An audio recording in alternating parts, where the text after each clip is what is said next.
on Osrc News at 7. Ahead 2023 census.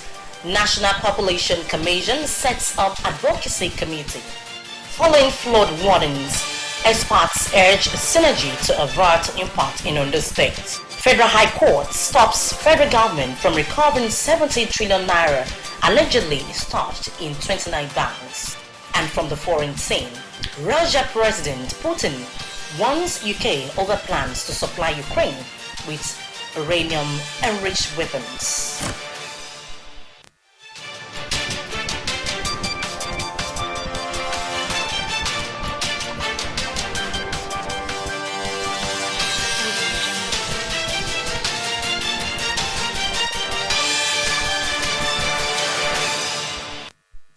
Thank you very much for joining us tonight on the news. I am Oyewumi Ayenigbera. The National Population Commission has inaugurated Ondo State Census Publicity and Advocacy Committee to propagate census information to people of the 18 county areas of the state. Ondo State's Governor Oluwarotimi Akeredolu, while inaugurating the committee at the Cocoa Conference Hall in Akure, charged members to sensitize the people of Ondo State on the processes and methodology for the conduct of the population and housing census. Osrc's Benga Oluwajana reports that the 2023 population and housing census will commence on the 2nd of May 2023.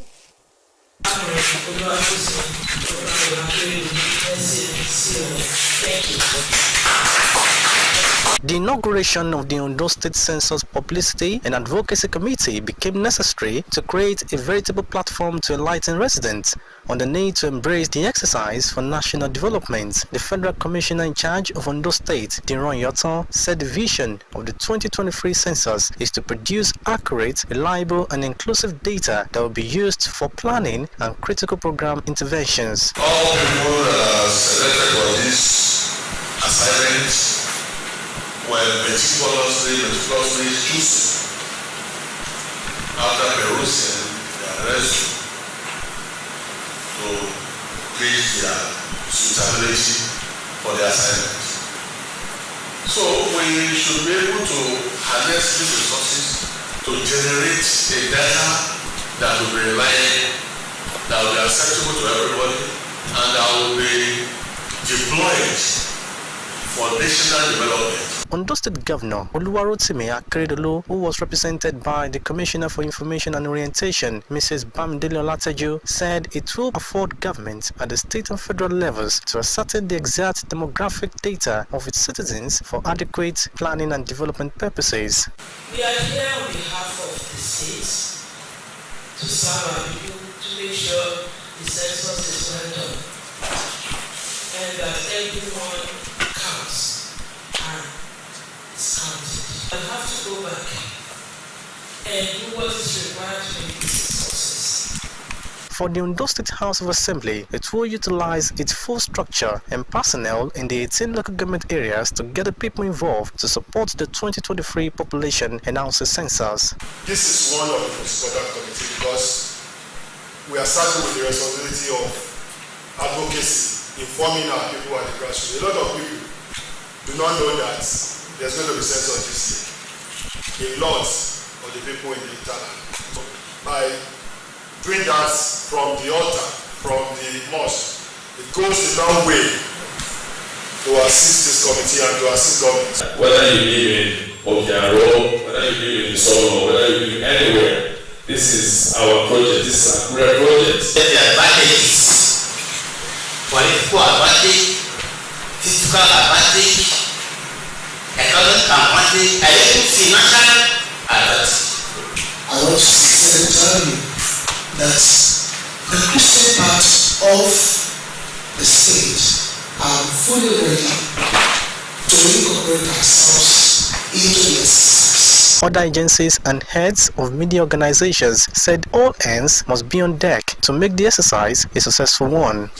Well, the state government has taken the right step by picking people who are professionals in the media industry to come and help them to sensitize the people and galvanize them to make this project a huge success. They pledged their determination to reach every nook and cranny of the state for the overall gains of the exercise to be achieved. Members of the Ondo State Census Publicity and Advocacy Committee include the Chairman and Commissioner for Information and Orientation, Mrs. Bamidino Lataju, and has as its Secretary, Mrs. Oduayo Olubayode Binga Uluwajano. West House News.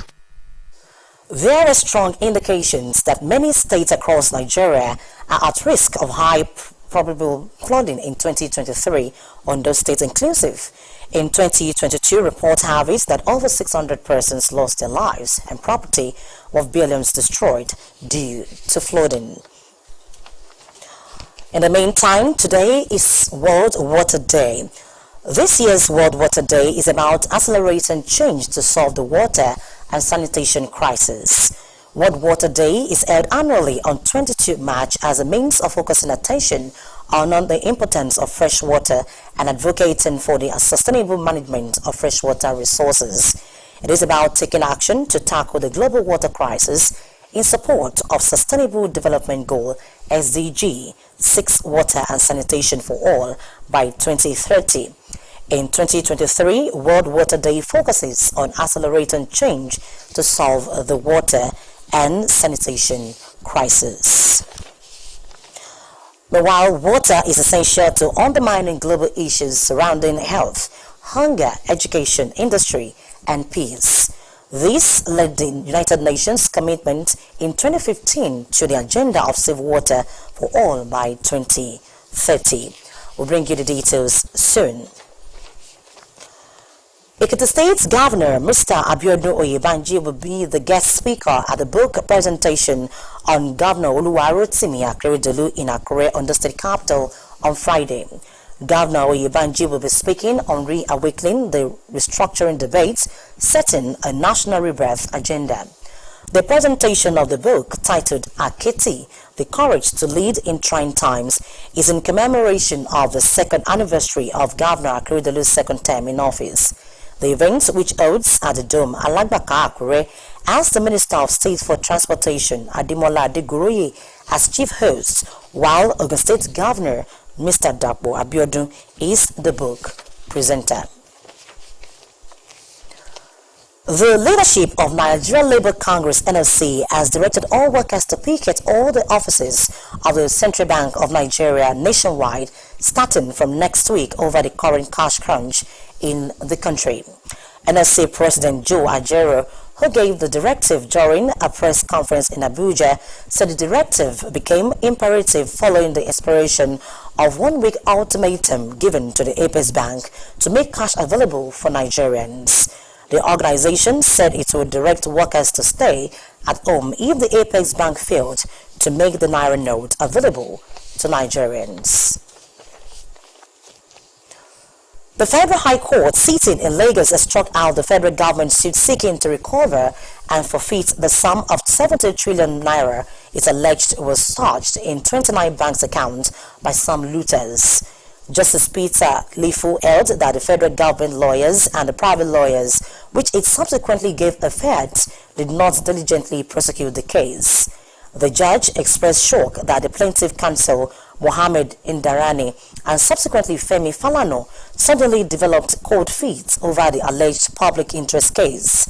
The 19 defendant respondents are Zenith Bank PLC, Polaris Bank PLC, Citibank PLC, Limited, Stanbic IBTC Bank PLC, Standard Chartered Bank PLC, Starling Bank PLC, Union Bank PLC, Unity Bank PLC, Keystone Bank PLC, Heritage Bank PLC, First Bank PLC, United Bank for Africa PLC, Fidelity Bank PLC, EcoBank PLC, Grand Trust Bank PLC, Women Bank PLC, Access Bank PLC, Nigerian Ajib Oil Company Limited, and the Nigerian National Petroleum Corporation. The government filed the suit through an expert motion of August 5, 2021, before Justice Tijani Rigim during the court's annual vacation. You are still watching Osrc News at 7. After the break, we'll bring you more stories. Please stay with us.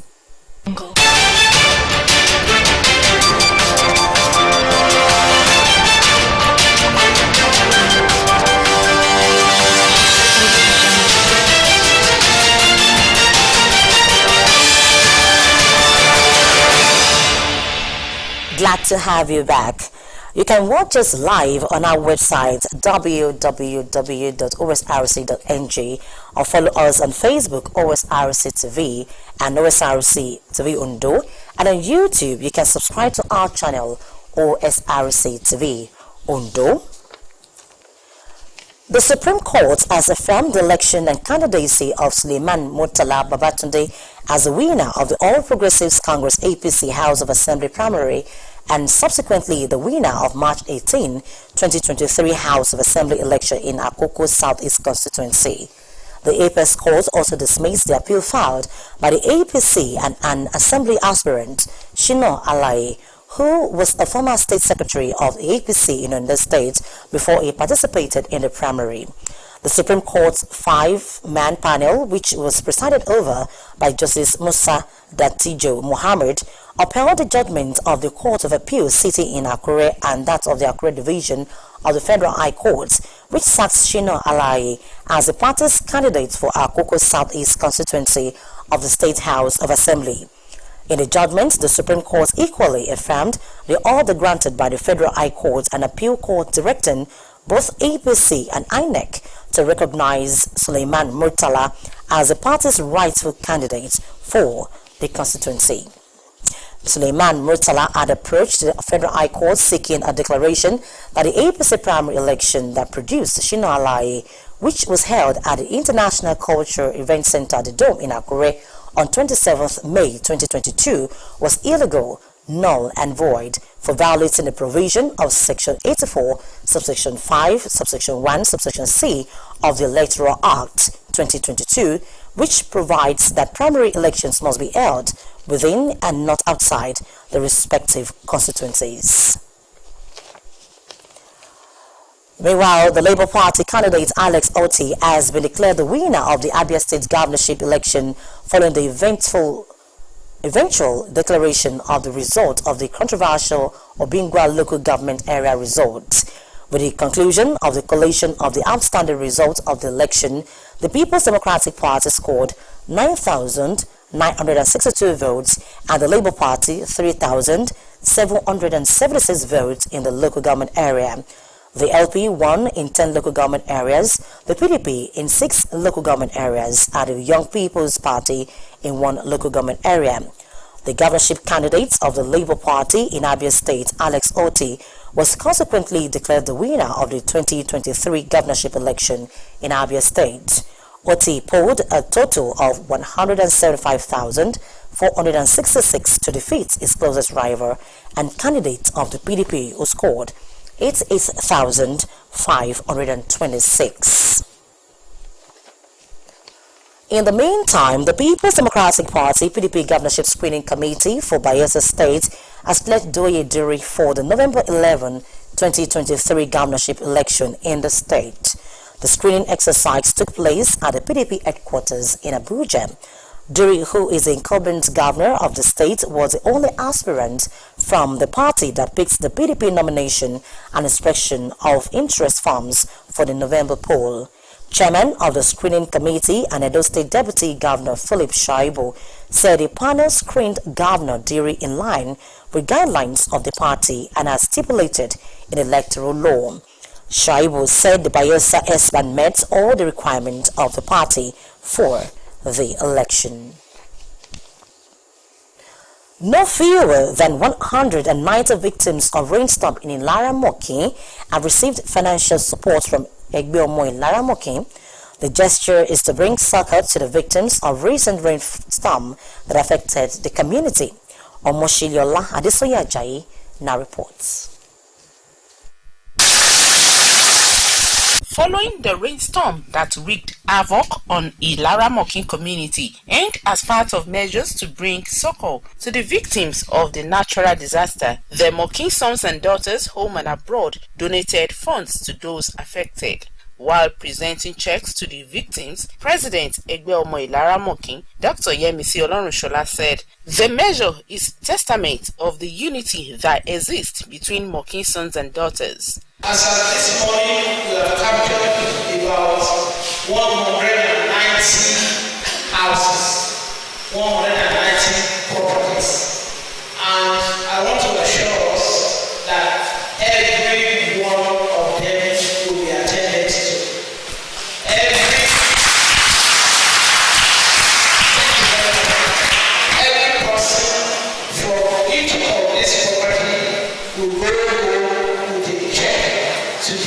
Dr. Olorushola said the gesture will reduce the impact of the rainstorm on the victims while awaiting government's intervention. I want us to please accept whatever we have given and accept it with gratitude. And then pray that next time when you call on the to donate towards a good cause. Alara of Ilara Mokin, Oba Aderemi Abiodun Adefeyinti, who appreciated the sons and daughters of the community for rising to the occasion, also charged the people to put off measures to avoid future occurrence.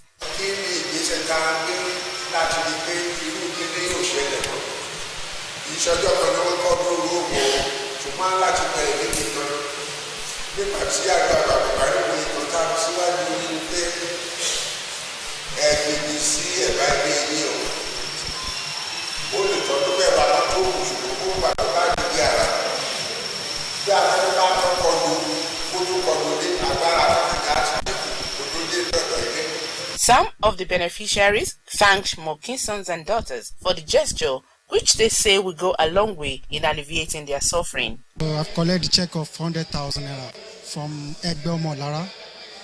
So I want to say a big thank you that God will bless them abundantly in the name of Jesus.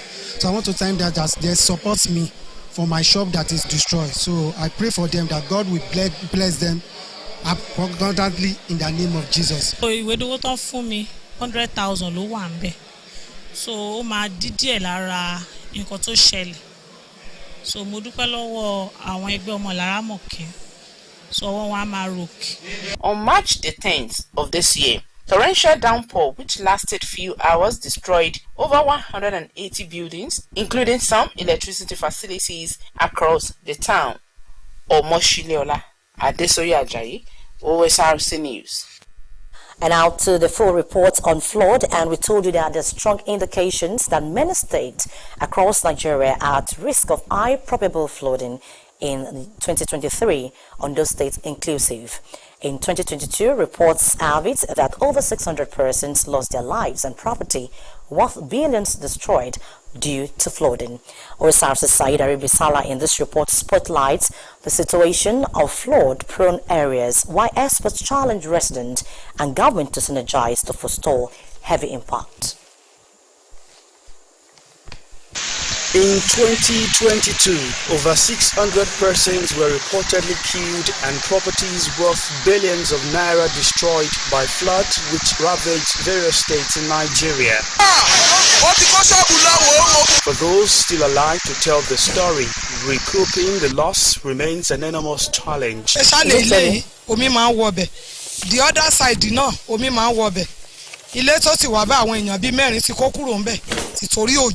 Again in 2023, the Nigerian Meteorological Agency and the Nigeria Hydrological Services Agency have predicted that this year would witness heavy floods based on their scientific findings. In the annual flood outlook by the Nigeria Hydrological Services Agency, 32 states, Ondo State inclusive, are at the risk of high probable flooding. But are the warnings being yielded? Really wreak a lot of havoc around the northern and the eastern part. It's like it's spread across every regions of Nigeria, especially in North Central, Kogi State in particular.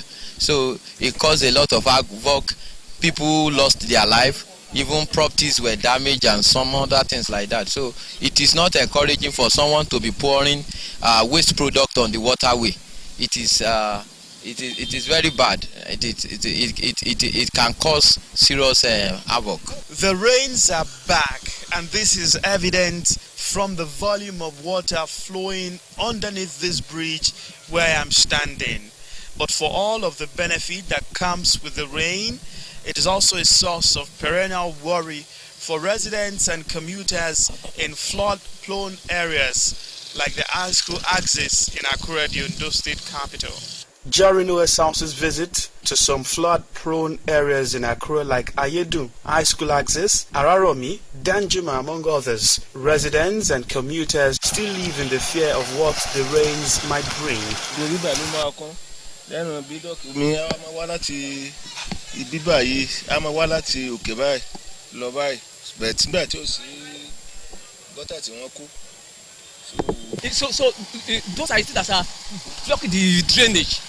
So if you go to Odokorina, for instance, you know Salvation Army, you see. So from there, by the time they pour it at Ojaba there, this thing will be bringing it. Even this yellow people, if you go through now, you will discover that even right from this... The welder in one of the flood-prone areas, and like him, others faced with the challenge want prompt attention from government to forestall a heavy impact. They can expand the drainage very well. The water will float. Instead of enter house or enter shop, the water will flow to where it's supposed to flow to, so that it will not affect the citizens. Ademi, you understand? Ademi, government is, look at all this one now. If the government is doing its work by through its delay, even if it's dry season, during harvest time, you understand me? If say government official came and they through this thing, if the rain starts, you understand me, there will not be flood. So because the erosion will be free move. If there is free move, so but that's the only thing that cause the management are not doing anything. Unlike before now, it came patrol street to street, collect all this refuse, dispose it. But right for more than 7 or 8 months now, you'll not be seen there. The need to clamp down on erecting structures on waterways, illegal dumping of refuse, some believe will lessen the worry whenever rain falls. Taking appropriate action whenever they discover that people are trying to erect any building on the waterway. The raining season this year, according to findings, is expected to be longer, thus carrying a potential far more impact than previous year. Sahid Aribisala, Osrc News. And on World Water Day, Judge Pius in this report takes a look at the varying challenges and improvement in water and sanitation crisis in Nigeria, particularly Ondo State, and as word marks Water Day.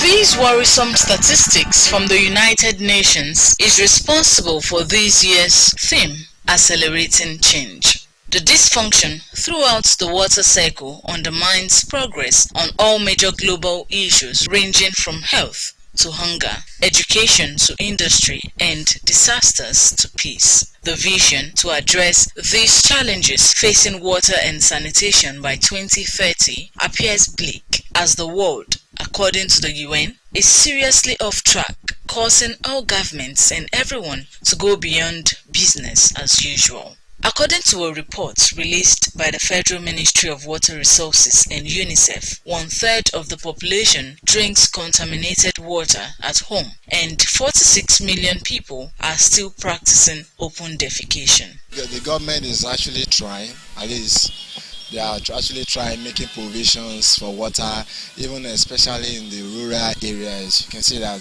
governments are putting in place different mix, especially the borehole stuff, to ensure that people get waters. Right, there are some areas that you can see that they hardly get potable water to drink. Ondo State government had made concerted efforts at making water accessible to the people through the Kamomi Akiti water scheme and the ban on open defecation since 2019, followed by the launch of an open defecation free campaign in the state. How far have these moves impacted the Sustainable Development Goal 6 in the state? When you go to the rural areas, where basically this is, very high, or used to be very high, you now see public toilets being constructed by local governments. You now see, the education reorientation, taking place, that when you just sit somewhere or, just bend somewhere, and just mess the entire community. Every building has a toilet in themselves. then I think it will reduce open defecation, and at least everybody needs water for one thing or the other reason. So definitely they might be providing or getting a means of getting water by themselves, digging well and so on, or borehole by themselves. Well, I can't really point or give government the I cannot really say it's the government that is doing it. It is personal projects, and many people have been doing that, which is helping them achieving the aim that they wanted to get. If the government does not provide access, especially drinking water, because you still find some people still going to stream to fetch water to enable them do one or two things. So government is trying, but they should just do more. According to the United Nations, government must work on average 4 times faster to meet Sustainable Development Goal 6 on time. But this is a situation needing all hands to be on deck. Sustainable Development Goal 6 is about clean water and sanitation for all. It is one of the 17 Sustainable Development Goals established by the United Nations General Assembly in 2015.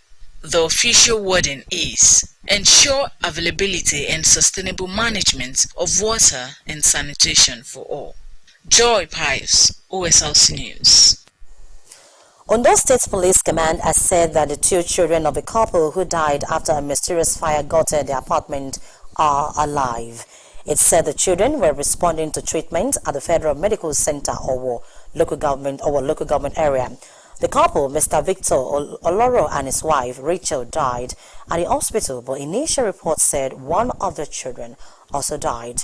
But Ondo State Police spokesman, Fumilayo Odunlami, confirmed that both children were alive and responding to treatment. Odunlami also confirmed that the suspect has been admitted at the FMC Owo because she sustained injuries in the inferno. And at the foreign scene, Russia President Vladimir Putin has warned that if the UK goes ahead with plans to supply Ukraine with shells containing depleted uranium, it will be forced to respond. The warning came on the second day of a visit to Moscow by China's President Xi. In response to the UK, said depleted uranium had been used in munitions for decades and had nothing to do with nuclear weapons.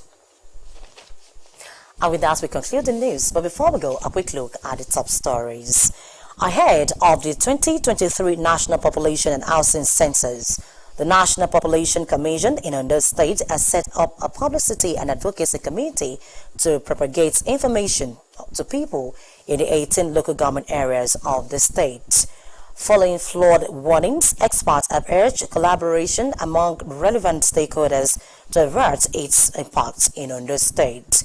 The Federal High Court sitting in Lagos has struck out a suit by the federal government seeking to recover 70 trillion naira allegedly stashed in 29 banks by looters. And from the foreign scene, we told you that Russian President Vladimir Putin has warned the United Kingdom over plans to supply Ukraine with uranium-enriched weapons. And that's the news tonight. Thank you very much for your time. Good evening.